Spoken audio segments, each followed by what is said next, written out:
கர்த்தருக்குள் பிரியமான சகோதர சகோதரிகளே, மீண்டுமாக இந்த நிகழ்ச்சியின் மூலமாக நாம் ஒன்று கூடுவதற்கு கிருபை செய்த கர்த்தருக்கு நம்முடைய இருதயத்தின் ஆழத்திலிருந்து நாம் நன்றியை செலுத்துகிறோம்.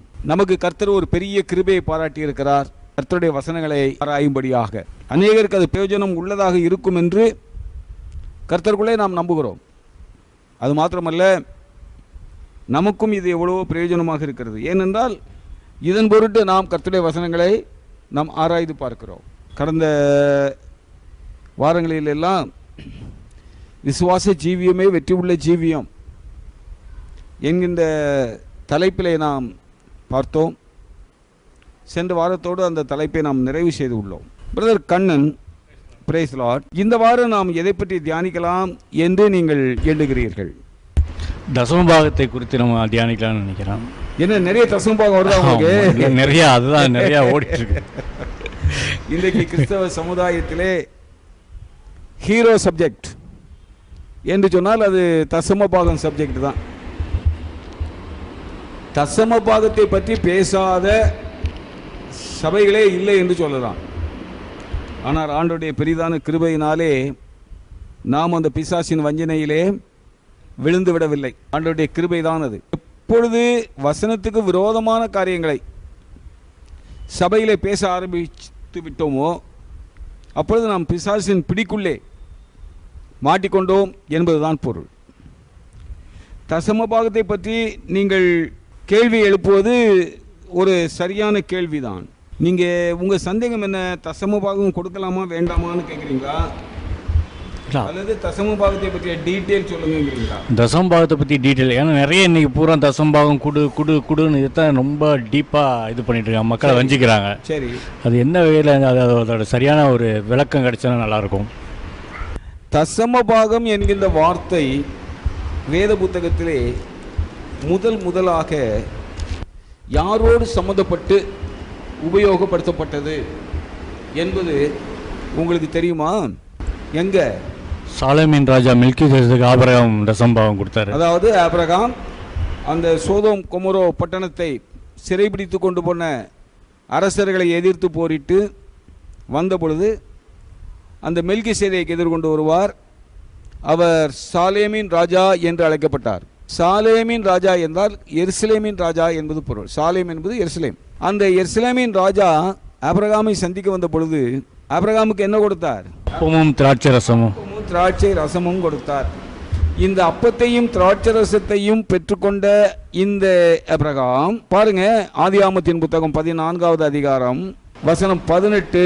ஆதியாகமம் 14வது அதிகாரம் 18வது வசனம். அன்றியும் உன்னதமான தேவனுடைய ஆசாரியனாயிருந்த சாலேமின் ராஜாவாகிய மெல்கிசேதேக்கு அப்பமும் திராட்சரசமும் கொண்டு வந்து அவனை ஆசீர்வதித்து, வானத்தையும் பூமியையும் உடையவராகிய உன்னதமான தேவனுடைய ஆசீர்வாதம் ஆபிரகாமுக்கு உண்டாவதாக. உன் சத்துருக்களை உன் கையில் ஒப்பு கொடுத்த உன்னதமான தேவனுக்கு சோஸ்திரம் என்று சொன்னான். இவனுக்கு ஆபிரகாம் எல்லாவற்றிலும் தசமபாகம் கொடுத்தான். முதல் தசமபாகம் கொடுத்தது ஆபிரகாம் தான். யாருக்கு அதுவும் கொடுத்தார்? சாலேமின் ராஜாவாகிய மெல்கிசேதேக்குக்கு.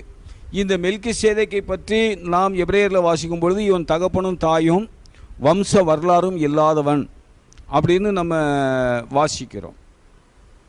அதாவது சரீர பிரகாரமாக மாம்ச பிரகாரமாக வந்த லேவி கோத்திரத்து ஆசாரியர்களை பார்க்கிலும் இந்த மனிதன் எவ்வளவு பெரியவன் என்பதை நீங்கள் பாருங்கள் என்று சொல்லி நாம் எபிரேயரிலே வாசிக்கிறோம்.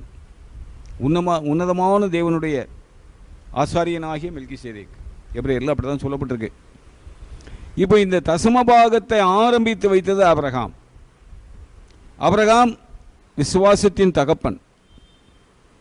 இந்த தசமபாகத்தை எதற்காக யாருக்கு கொடுத்தார்கள் இதை நம்ம பூரணமாக அறிந்து கொள்ள வேண்டும். இன்றைக்கு நீங்கள் பார்த்தீங்கன்னா எவனுக்கு உலக பிரகாரமான வேலை இல்லையோ எல்லாம் ஊழியக்காரன். எவன் வேலையிலேருந்து ரிட்டையர்ட் ஆகிறானோ, ரிட்டையர்ட் ஆகிட்ட பிறகு என்ன பண்ணுறது? தூக்க ஒரு சொல்லனா பையன் போடு தோளில், அவன் ஒரு ஊழியக்காரன். மளிகை கடைக்கு பேர் வைக்கிறா போல நீங்கள் பஜார் போனீங்கன்னா ஒவ்வொரு கடையிலையும் ஒவ்வொரு நேம் போர்டு இருக்கும். அதே போல் இன்றைக்கு ஒவ்வொருத்தனும் தங்களுடைய ஊழியத்துக்கு ஒரு லேபிள், ஒரு பேர், விசிட்டிங் கார்டெலாம் அடித்து கொடுக்குறாங்க, விசிட்டிங் கார்டெலாம் அடித்து கொடுக்குறாங்க. ஆமாம், விசிட்டிங் கார்டெலாம் போட்டு நல்லா அமக்களம் பண்ணி அந்த ஊழியம் இந்த ஊழியம். ஊழியம் எப்படி செய்யப்பட வேண்டும் என்று வேதம் சொல்லுகிறது. தனிப்பட்ட மனிதன் செய்வது ஊழியம் அல்ல, அதன் பெயர் வியாபாரம். இந்த ஊழியம் எப்படி செய்யப்பட வேண்டும்? தேவனுடைய அனந்த ஞானமானது சபையின் மூலமாக வெளிப்படுத்தப்பட வேண்டும். எபேசியர் 3:10 வாசிங்க. எபேசியர் 3வது அதிகாரம் 10வது வசனம். உன்னதங்களில் உள்ள துரைத்தனங்களுக்கும் அதிகாரங்களுக்கும் அவருடைய அனந்த ஞானமானது சபையின் மூலமாக இப்பொழுது தெரிய வரும் பொருட்டாக. ஆமா, அதாவது ஊழியமானது சபையின் மூலமாக தான் செய்யப்பட வேண்டுமே தவிர ஒரு தனி மனிதன் மூலமாக அல்ல. ஒரு தனி மனிதன் ஊழியத்தை கையில் எடுத்துக்கொண்டு அந்த சபை இந்த சபை, இயேசு விடுவிக்கிறார், இயேசு உடைக்கிறார், இயேசு அணைக்கிறார், என்னலாமோ என்னதான் தலைப்பு வைக்கிறானுங்கன்னே தெரில. அப்படி தலைப்புலையெல்லாம் வச்சுக்கிட்டு ஒருத்தனும் ஊழியம் பண்ணுறேங்கிறான். சரி, அந்த ஊழியத்திலே அவர்கள் சொல்லக்கூடிய பிரதானமான பாகம் எது, வார்த்தை என்ன என்று கேட்பீர்கள் என்றால், இதுவரைக்கும் நீங்கள் பார்த்த காரியங்களில் பிரதானமாக அவர்கள் எதை சொல்லுகிறார்கள்? தசம பாகம் தான். தசம பாகத்தை தான் பிரதானமாக சொல்கிறாங்க. அதனால தான் உங்களுக்கு அந்த சந்தேகமே வந்துட்டுது. குடு குடு குடு, கொடுத்துப்பார் கொடுத்துப்பார் கொடுத்துப்பார். யாருக்கு யா கொடுக்கறது? பழைய ஏற்பாட்டில் தசம பாகம் யாருக்கு கொடுக்கப்பட்டது? இந்த தசம பாக போதனை வந்து பழைய ஏற்பாட்டு போதனை. இப்போ நம்ம இருக்கிறது புதிய ஏற்பாட்டு கிருபையின் காலத்தில் இருக்கிறோம். இங்கே வந்து அந்த பழைய ஏற்பாட்டு போதனைகளை கொண்டு வந்து கொடுத்தால் நியாயப்பிரமாணத்தை நிறைவேற்றணும். நியாயப்பிரமாணத்தின் மூலமாக நீதி கிடைக்கும் என்றால் நீங்க பழைய ஏற்பாட்டு போதனைகளை இங்கே கொண்டு வரலாம். நீதியானது நியாயப்பிரமாணத்தின் மூலமாக வரும் என்று சொன்னால் கிறிஸ்து மரித்தது வீணாயிருக்கும். கலாத்தியர் 2வது அதிகாரம் கடைசி வசனம். அப்போ இது கிருபையின் காலம். இந்த கிருபையின் காலத்து காரியங்கள் எல்லாம் பழைய ஏற்பாட்டிலே சொல்லப்படவில்லை. இது மறைக்கப்பட்ட ரகசியம். இதெல்லாம் ஒரு ஆழமான சத்தியம். கிருபையின் காலம் செய்திகள் மறைக்கப்பட்ட ரகசியம். இந்த பழைய ஏற்பாட்டில் உள்ள தசமபாகத்தை கொண்டு வந்து கிருபையின் காலத்திலே நீ கொடுத்துப்பார் கொடுத்துப்பார் கொடுத்துப்பார்னு சொன்னால் கன்னத்தில் 2 கொடுத்து பார்க்கணும். அதுதான் அதுக்கு பொருள். அப்பாவி ஜனங்கள் வேத புத்தகத்தை கண்ணால் கூட பார்த்திருக்க மாட்டார்கள். அவர்கள் எங்கே வேத புத்தகத்தை வாசிப்பது? அவர்களிடத்திலே போய் ஆண்டவருக்கு நீ கொடுத்தே என்றால் அவர் வானத்தின் பலகணிகளை திறந்து இடங்கொள்ளாமல் போக மட்டும் உன்னை ஆசீர்வதிப்பார்னு சொன்ன உடனே அவன் என்னத்தை தேடுறான்? ஆசீர்வாதத்தை தேடுறான், ஆண்டவரை அல்ல. ஆண்டவரை ஒருவனும் தேடுவதில்லை, ஆசீர்வாதத்தை தேடுகிறான்.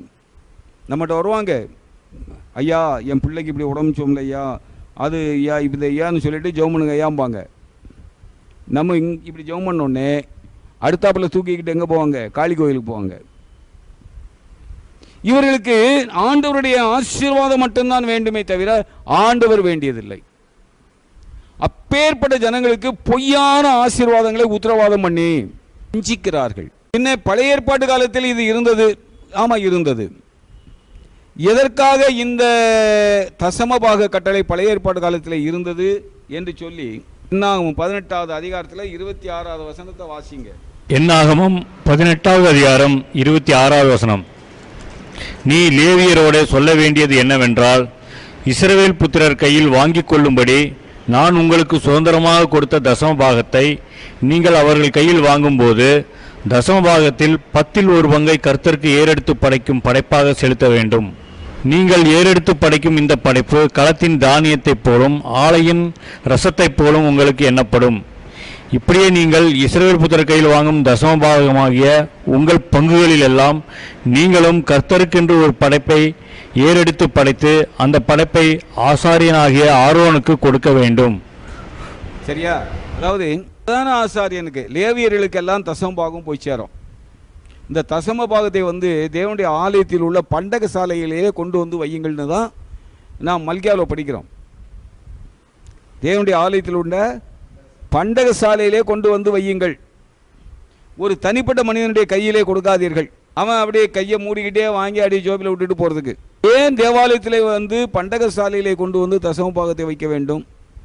தேவாலயத்தில் வேலை செய்யக்கூடிய அத்தனை லேவியர்களுக்கும் இஸ்ரவேலிலே பங்கோ சுதந்திரமோ கிடையாது. அவர்களுக்கு வேலை வெளியே கிடையாது, வேலையெல்லாம் தேவாலயத்தில் தான். அவர்களுக்கு வெளியே வருமானம் கிடையாது, அவர்களுடைய வருமானம் எல்லாம் தேவாலயத்தில் இருந்து தான் கொடுக்கப்பட வேண்டும். பாருங்க, அந்த காலத்தில் தேவாலயத்தில் காலையில் ஒரு ஆடு, சாயங்காலம் ஒரு ஆடு கட்டாயம் பலி செலுத்த வேண்டும். தினம் தினம் தினம் தினம். அது இல்லாமல் விசேஷ நாட்கள், ஓய்வு நாட்கள், அது இதுன்னு சொல்லி வருது. அதெல்லாம் நீங்கள் பழைய ஏற்பாட்டில் படிச்சுக்கோங்க, சரியா? ஒவ்வொரு நாளிலும் விசேஷித்த பலிகள் அங்கே செலுத்தி கொண்டே இருக்க வேண்டும். அது மாத்திரமல்ல, பலிபீடத்திலே அக்கினி எரிந்து கொண்டே இருக்க வேண்டும், அணைந்தே போய்விடக்கூடாது. தொட்டியிலே, கடல் தொட்டியிலே தண்ணி இருந்து கொண்டே இருக்க வேண்டும். லேவியர்கள் உள்ளே பிரவேசிக்கும் போது கால்களை கழுவி கொண்டு போக வேண்டும். பலவிதமான கட்டளைகள், சடங்குகள் இருந்தது. இந்த கட்டளைகள், சடங்குகளை நிறைவேற்றுவதற்கு பல ஆயிரம் பணியாட்கள் அங்கே இருந்தார்கள். தேவாலயத்திலே பாடகர்கள் இருந்தார்கள். அவர்கள் வயிறு பிழைக்க வேண்டும், அவங்களுக்கு மனைவி பிள்ளைகள் இருக்கு. இந்த வேத புத்தகம் ஒரு இடத்துலையாவது நீ கல்யாணம் பண்ணி கொள்ளாமல் கர்த்தருக்கு ஊழியம் பண்ணு அப்படின்னு இல்லை. நீங்கள் எந்த ஊழியம் பண்ணுறதா இருந்தாலும் மனைவி மக்களோடு தான் நீங்கள் கல்யாணம் பண்ணி குடும்பமாக வாழ்ந்து கொண்டு தான் ஊழியம் பண்ண வேண்டும். அப்போ அந்த லேவியன் தன்னுடைய குடும்பத்தை காப்பாற்றுவது எப்படி? ஆசாரியனாகிய ஆரோன், அவருக்கு மனைவி இருந்தாங்க, பிள்ளைகள் இருந்தாங்க. அதுதான் நீங்கள் என்னாகமோ 18:26 வாசித்தீங்க. அப்போது லேவியர்கள் பிழைக்கணும், தேவாலயத்தில் பணிவிடை செய்யக்கூடிய பணிவிடைக்காரர்கள் பிழைக்கணும். அதற்காக இந்த தசம பாகம் ஒழுங்கு செய்யப்பட்டது கர்த்தரால். அதை அவர்கள் கொடுக்க வேண்டும். எங்கே கொடுக்கணும்? ஒரு தனிப்பட்ட மனிதனிடத்திலே இல்லை, பண்டக சாலையிலே கொண்டு வந்து வையுங்கள். மல்கியாவின் புத்தகம் 3:8 வாசிங்க. மல்கியா 3வது அதிகாரம் 8வது வசனம். மனுஷன் தேவனை வஞ்சிக்கலாமா? நீங்களோ என்னை வஞ்சிக்கிறீர்கள். எதிலே உம்மை வஞ்சித்தோம் என்கிறீர்கள்? தசம பாகத்திலும் காணிக்கையிலும் தானே. இந்த வசனம் தான் இன்னைக்கு ரொம்ப பிரதானமான கீவேர்டா இந்த சபைகளில் போதிக்கிறாங்க. அதுக்கு கீழே இருக்கு பாருங்க, அதெல்லாம் வாசிக்கிறது இல்லை. 10வது வசனம் வாசிங்க. மல்கியா 3வது அதிகாரம் 10வது வசனம். என் ஆலயத்தில் ஆகாரம் உண்டாயிருக்கும்படி தசம பாகங்களை எல்லாம் பண்டசாலையிலே கொண்டு வாருங்கள். அப்பொழுது நான் வானத்தின் பலகணிகளை திறந்து இடங்கொள்ளாமற் போகும் மட்டும் உங்கள் மேல் ஆசீர்வாதத்தை வருஷிக்க மாட்டேனோ என்று அதனால் என்னை சோதித்து பாருங்கள் என்று சேனைகளின் கர்த்தர் சொல்லுகிறார். ஆலயத்திலே ஆகாரம் உண்டாகி இருக்க வேண்டும். ஆலயத்திலே பணிவிடை செய்கின்ற பணியாட்கள், வேலையாட்கள், லேவியர்கள் எல்லாருக்கும் ஆலயத்திலே ஆகாரம் உண்டாயிருக்க வேண்டும். அதற்காக தசம பாகங்கள் அது அன்றைக்கு கொடுக்கப்பட்டது. இன்றைக்கு ஆலயத்திலே பலி செலுத்துவது உண்டா? இன்றைக்கு ஆலயத்தில் ஆடு பிடிக்கிறாங்களா, மாடு பிடிக்கிறாங்களா? மனுஷால தான் பிடிச்சி நாசம் பண்ணுறானுங்க. இன்றைக்கு ஆலயத்தில், தேவனுடைய ஆலயத்தில் பலிகள் கிடையாது. இன்றைக்கு நாம் தேவனுக்கு செலுத்தக்கூடிய பலிகள் எல்லாம் நம்முடைய உதடுகளின் காலை ஆகிய ஸ்தோத்திர பலி, உள்ளத்தின் ஆழத்திலிருந்து வர வேண்டும். இன்றைக்கு தசம பாகம் கற்பிக்கப்படவில்லை. புதிய ஏற்பாட்டு காலத்திலே தசம பாகம் கற்பிக்கப்படவில்லை. நீங்கள் புதிய ஏற்பாட்டு காலத்தில் வந்து தசம பாகம் கற்பிக்கப்படவில்லை என்று நான் சொல்லும் பொழுது மத்தேயுவின் சுவிசேஷத்திலிருந்து நீங்கள் ஒரு வசனத்தை மேற்கோள் காட்டுவாங்க. மத்தேயு 23:23 வாசிங்க. மத்தேயு 23:23. மத்தேயு 23வது அதிகாரம் 23வது வசனம். மாயக்காரராகிய வேதபாரகரே, பரிசேயரே, உங்களுக்கு ஐயோ! நீங்கள் ஒரு தாளாமிலும் வெந்தயத்திலும் சீரகத்திலும் தசமபாகம் செலுத்தி நியாயப்பிரமாணத்தில் கற்பித்திருக்கிற விசேஷித்தவர்களாகிய நீதியையும் இரக்கத்தையும் விசுவாசத்தையும் விட்டுவிட்டீர்கள். இவைகளையும் செய்ய வேண்டும், அவைகளையும் விடாதிருக்க வேண்டுமே. இவைகளையும் செய்ய வேண்டும்னு சொல்றப்போ தசம பாகத்தையும் கொடுக்கணும் அப்படின்னு இதுக்கு அர்த்தம் பண்றாங்க. இதுக்கு என்ன, இவங்களை பற்றி என்னன்னு சொல்றது? நம்ம அவன் தன்னுடைய வயிற்றை தான் பார்க்குறான். அதனால தான் ரோமரில் பவுல் எழுதுகிறார், அவருடைய தேவன் வயிறு, அவருடைய தேவன் வயிறு, வயிற்றுக்கு ஊழியம் செய்கிறார்கள், வயிற்றை தான் பார்க்குறான். புதிய ஏற்பாட்டில் வந்து தசம பாகம் இல்லை, காணிக்கை இல்லைன்னு சொல்லிட்டு நீங்கள் 10 பைசா கூட சர்ச்சுக்கு கொடுக்கலன்னு வச்சுக்கோங்க. சர்ச்சுக்கு வாடகை கட்டுறது எப்படி? எல்லாருமே சொந்த இடத்துல சர்ச் வச்சுருப்பாங்களா? வாடகை கட்டணும். சரி, சொந்த இடத்துலேயே சர்ச் இருக்குது, வரி வகைகள் இருக்கா இல்லையா? Corporation tax, property tax, current bill, அப்புறம் அந்த சர்ச்சையும் மெயின்டைன் பண்ணுறதுக்கு ஒரு ஆள் இருக்க வேண்டியிருக்கும்ல. காலையில் வந்து பெருக்கி சுத்தம் பண்ணி நாற்காலிகளை எல்லாம் ஒழுங்கு பண்ணி, இப்போ இவங்களுக்கெல்லாம் சம்பளம் எப்படி கொடுக்குறது? சரி, வருஷத்துக்கு ஒரு தடையாவது ஒயிட் வாஷ் பண்ணணும் இல்லை, இதுக்கெல்லாம் காசுக்கு எங்கே போகிறது? அதனால தான் ஆண்டவர் சொன்னார், இந்த இதையும் செய்யணும்பா, நீதி, இரக்கம், அன்பு, அதையும் செய்யணும் அப்படின்னு ஆண்டவர் சொன்னார். அதனால் நீங்கள் தசம பாகத்தெல்லாம் எடுத்துன்னு போயிட்டு போதிக்கிறவன் பாக்கெட்டுக்குள்ளே திணிங்கிறது அதுக்கு அர்த்தம் இல்லை. சபையில் கூட பண்டகசாலையில் கொண்டு வந்து, பழைய ஏற்பாட்டில் பண்டகசாலையில் கொண்டு வந்து போய், புதிய ஏற்பாட்டில் சபையில் காணிக்கையில் போடு. அந்த காணிக்கை ஒருதனாவது திருடுறதுக்கு கர்த்தர் அனுமதி கொடுக்கல. அந்த காணிக்கை சபையின் வளர்ச்சிக்காக, சபையின் அத்தியாவசிய தேவைகளுக்காக பயன்படுத்தப்பட வேண்டும். ஒரு தனிப்பட்டவன் திருடி தன்னுடைய வாழ்க்கையை வளமாக்கிக் கொள்வதற்காக அல்ல. சொல்ல புரியுதா? அல்ல. சரி, இப்போ நான் இன்னொரு கேள்வியை நான் கேட்குறேன். லூக்கா 18வது அதிகாரத்தில் வாசிங்க. லூக்கா 18 12வது வசனத்தில் வாசிங்க. லூக்கா 18 வாசிங்க. லூக்கா 18வது அதிகாரம் 12வது வசனம். வாரத்தில் 2 தரம் உபவாசிக்கிறேன், என் சம்பாத்தியத்தில் எல்லாம் தசமபாகம் செலுத்தி வருகிறேன் என்று தனக்குள்ளே ஜெபம் பண்ணினான். சரி, யாரு? பரிசேயன். இவன் நீதிமான் ஆக்கப்பட்டானா? நீதிமான் ஆக்கப்படல. கர்த்தருடைய பார்வையில் இவன் நீதிமானே அல்ல. நீ சடங்காச்சாரமாக நீ என்ன செஞ்சாலும் சரி, நீ நீதிமான் ஆக போறதில்லை. நீ நீதிமான் ஆக வேண்டும் என்றால் ஆண்டவராகிய இயேசு கிறிஸ்துவிலே விசுவாசம் வைக்கணும். என்னுடைய பாவங்களுக்காக கிறிஸ்து மரித்தார், அடக்கம் பண்ணப்பட்டார், என்னை நீதிமானாக்கும்படி 3ஆம் நாள் உயிரோடு எழுந்தார். அவருடைய ரத்தம் என்னுடைய சகல பாவங்களையும் நீக்கி என்னை சுத்திகரிக்கிறது என்று நீ விசுவாசித்தால் மட்டும்தான் நீ தேவனுடைய பார்வையிலே நீதிமான். நீ தசம பாகம் கொடுத்தாலும் சரி, உற்சாக காணிக்கை கொடுத்தாலும் சரி, நீ என்ன பண்ணாலும் சரி, விசுவாசம் இல்லாமல் நீ நீதிமானாக முடியாது. விசுவாசத்தினாலே நீதிமான் பிழைப்பான். இன்னொரு முக்கியமான கேள்வி, பழைய ஏற்பாட்டிலிருந்து புதிய ஏற்பாட்டிற்கு வந்த கட்டளைகள் 2. புதிய ஏற்பாட்டிற்கு வரல, பழைய ஏற்பாட்டிலிருந்து நியாயப்பிரமாணத்திற்கு வந்த கட்டளைகள் 2. 1 தசம பாகம், அது நியாயப்பிரமாணத்துக்கு வந்தது. இந்த தசம பாகம் என்பது நியாயப்பிரமாணத்துக்கு எவ்வளவோ 430 ஆண்டுகளுக்கு முன்னதாக, 430 இல்லை, ஒரு 500 வருஷம் கூட நம்ம சொல்லலாம், ஆபிரகாமுடைய காலத்தில் வந்தது தசம பாகம். பிறகு யாக்கோபு நான் தசம பாகம் கொடுக்குறேன், கொடுத்தாரா இல்லையான்னு பைபிள் எழுதப்படல. இப்படி பல கட்டங்கள் அங்கே இருக்கு. ஆபிரகாமுடைய காலத்திலே விருத்த சேதனம் கர்த்தருடைய கட்டளையாக இருந்தது. அந்த விருத்த சேதனம் எதற்காக செய்யப்பட்டது என்று கேட்டீர்கள் என்றால், ரோமர்கள் நிருபத்திலே அதை பற்றி நீங்கள் வாசிக்கலாம். ஆபிரகாமுடைய விசுவாசத்திற்கு அடையாளமாக அங்கே விருத்த சேதனம் கொடுக்கப்பட்டது. ரோமர் 4வது அதிகாரம் 10வது வசனத்தை வாசிங்களேன். ரோமர் 4வது அதிகாரம் 10வது வசனம் முதல். அது எப்பொழுது அவனுக்கு அப்படி எண்ணப்பட்டது? அவன் விருத்த சேதனம் உள்ளவனாய் இருந்த போதோ, விருத்த சேதனம் இல்லாதவனாய் இருந்த போதோ? விருத்த சேதனம் உள்ளவனாய் இருந்த போதல்ல, விருத்த சேதனம் இல்லாதவனாய் இருந்த போதே. மேலும் விருத்த சேதனம் இல்லாத காலத்தில் அவன் விசுவாசத்தினாலே அடைந்த நீதிக்கு முத்திரையாக விருத்த சேதனமாகிய அடையாளத்தை பெற்றான். விசுவாசத்தினால் உண்டாகும் நீதிக்கு அடையாளமாக அல்லது முத்திரையாக அவர் விருத்த சேதனத்தை பெற்றார் ஆபிரகாம். ஆபிரகாம் கொடுத்த தசம பாகத்தை வலியுறுத்துகிறீர்கள். ஆபிரகாம் பெற்ற விருத்த சேதனத்தை ஏன் வலியுறுத்தவில்லை? யூதர்களுடைய காலத்திலே ஒருவன் தேவாலயத்துக்குள்ளே பிரவேசிக்கிறான் என்றால் இவன் தசம பாகம் கொடுத்தவனா கொடுக்காதவனா என்பதை பற்றி அங்கே கேள்வி இல்லை. ஆனால் இவன் விருத்த சேதனம் பெற்றவனா பெறாதவனா என்பதுதான் அங்கே கேள்வியாக இருந்தது.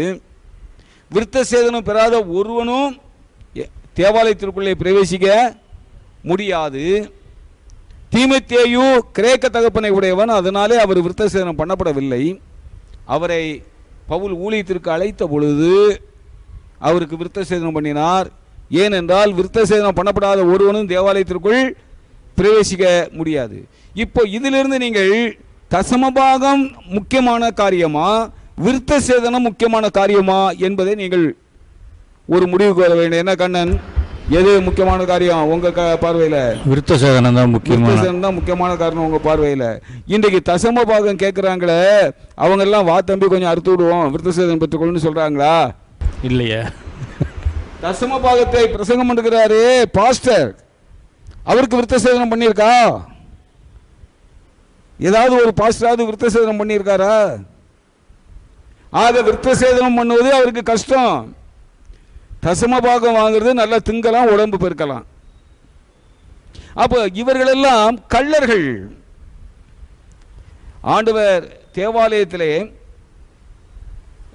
வியாபாரிகளை பார்த்து, என் பிதாவின் வீடு சகல ஜனங்களுக்கும் ஜெப வீடு என்று எண்ணப்படும் என்று எழுதியிருக்கிறது, நீங்களும் அதை சொல்லுங்க, கள்ளர் குகை ஆக்கினீர்கள் என்றார். இன்றைக்கு தேவன் தங்கும் வாசஸ்தலமாகிய விசுவாசிகள் கூடி வரக்கூடிய இடம் வியாபார வீடாக இருக்கிறதா, ஆவிக்குரிய வீடாக இருக்கிறதா? வியாபார வீடு தானே, கள்ளர் குகை தானே. எவ்வளவு மனதுக்கு துக்கமான காரியங்கள், மனதிற்கு மிகவும் துக்கமான காரியங்கள். அவங்க அதாவது அதை பற்றி சொல்லிக்கிட்டே போனால் அந்த பார்பர் ஷாப்பை கிண்ட முடிதான் வருமா, பார்பர் ஷாப்பை கிண்ட அதுபோல் இவங்களுடைய காரியங்களெல்லாம் நீங்கள் கிண்ட அயோக்கியத்தனமும் அருவறுப்புகள் தான் வெளிப்படும். இவர்கள் ஆண்டவரிடத்திலே மந்தையை கொண்டு வருகிறவர்கள் அல்ல, மந்தையை சிதறடிக்கிறவர்கள். இந்த ஒரு முறை இந்த கள்ளர்களுடைய உபதேசத்தை ஒருத்தன் கேட்டோம்னா அதுக்கப்புறம் நீங்கள் என்ன சத்தியம் சொன்னாலும் அவன் மண்டையில் ஏறாது.